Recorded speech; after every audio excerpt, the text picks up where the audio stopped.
Glamorous and relieving as the president finally signed the electoral bill into law, but the journey has not been rosy.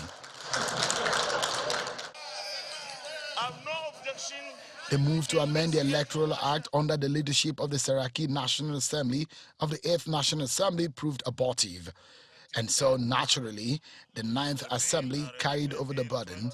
They began work early, with a deadline to pass the bill before the end of August 2021, an effort that hit the rocks.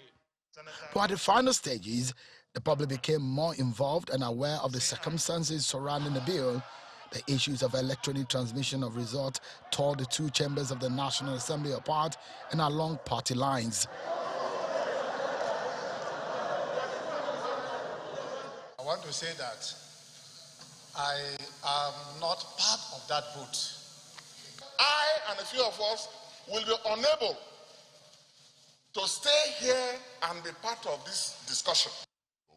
External bodies were called to give their expert views, but the outcome was not satisfactory to many Nigerians. The clamor went on. This country will be better off if we go into the next election with a new electoral law. Civil society and media organizations found more pressure. Somehow, the Senate made a U-turn on the clause of electronic transmission of results. After all said and done, the National Assembly passed the bill and transmitted to the President in November 2021. The waiting game was activated, but in the end, the President refused assent and calls to override his veto grew. When I was campaigning, in an exclusive interview with Channels Television early January, the President gave a clue to what should be done. All I said, there should be options. We must not insist that it has to be direct. It should be consensus and indirect.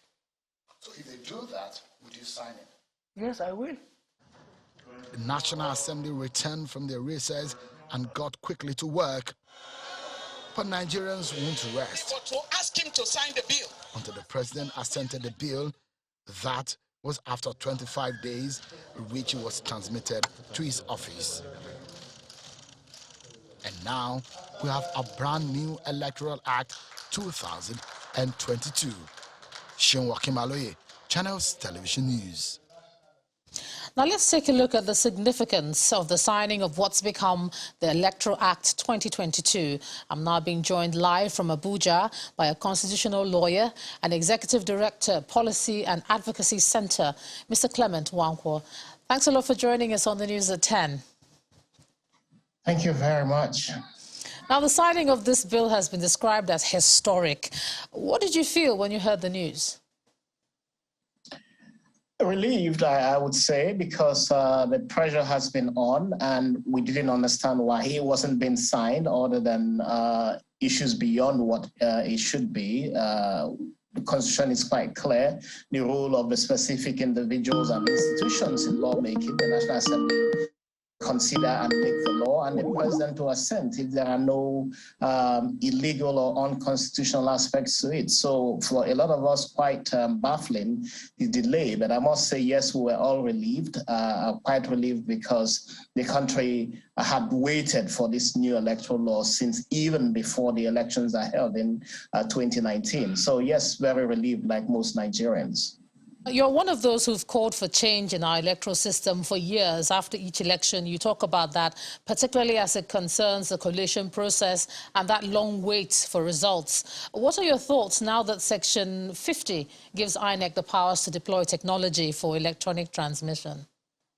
Shema, it's not just Section 50.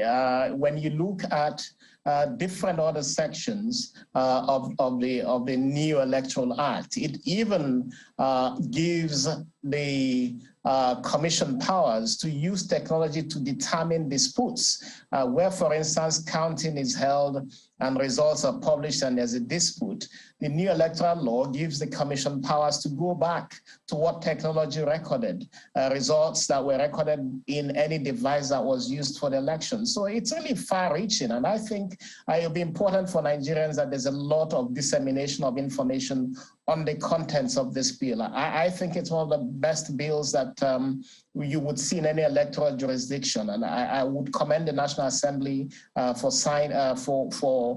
making this law. Also, the president actually for signing it, except of course that we all wondered why it took so long. But it's really a very, very progressive bill.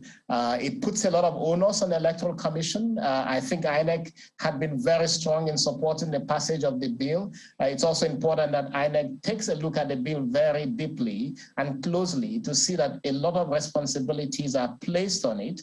And all of the challenges that we have seen in recent elections, whether it's even in the local elections in Abuja, would mean that INEC really needs to prepare to sit up to deal with this. And it would seem to me that even beginning from the outcome of the election meeting that INEC would have tomorrow, it will immediately need to announce dates for elections, because clearly when you look at Section 28 and even Section 29 of the new Act, it means that you have to count 360 days, and then Section 29, you have to count 180 days for parties to submit a list of candidates. So it would seem to me really important that part of what INEC needs to decide in their meeting is to announce the new date as supported by the Electoral Act for elections to hold next year in 2023. Yeah, finally, Mr. Wankwo, it's not over yet, as the president did mention Section 84, subsection 12, running contrary to the Constitution.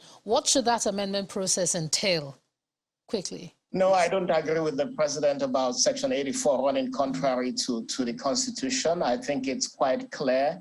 What the National Assembly did in that section is to actually prohibit persons who are appointed into positions, ministers, commissioners, director generals, and other MDA officials from sitting in office, using the privileges of public office to run elections.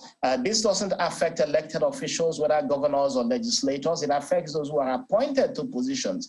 And I think in the public good, if a minister wants to run for elections, if a commissioner in a state wants to run for election, if a DG in a government agency wants to run for election, they need to leave that office. It's not new. President Olusegun Obasanjo practiced this repeatedly. Even President Jonathan ensured that their appointed officials leave office in order to make sure that the business of government runs. They leave office, go and contest for elections. If it's a minister, he leaves office, and if the president is going to reappoint him, he goes back to the National Assembly to get approval to reappoint him, assuming he doesn't win the party nomination. But I totally disagree that Section 84, subsection 10, that the president refers to is unconstitutional. It certainly is not so. And my sense is that if any particular public appointee feels that it's unconstitutional, then they individually should go to court and challenge that and let the courts make a decision. But I do not accept or believe that National Assembly should revisit Section 84. It is not unconstitutional. It's in the public interest and in the very good, is very good for this country's electoral process. All right. Although he mentioned subsection 12, Executive Director, Policy Advocacy Center, Mr. Clement Wankwo, thanks for sharing your thoughts on the News at 10 tonight. Thank you.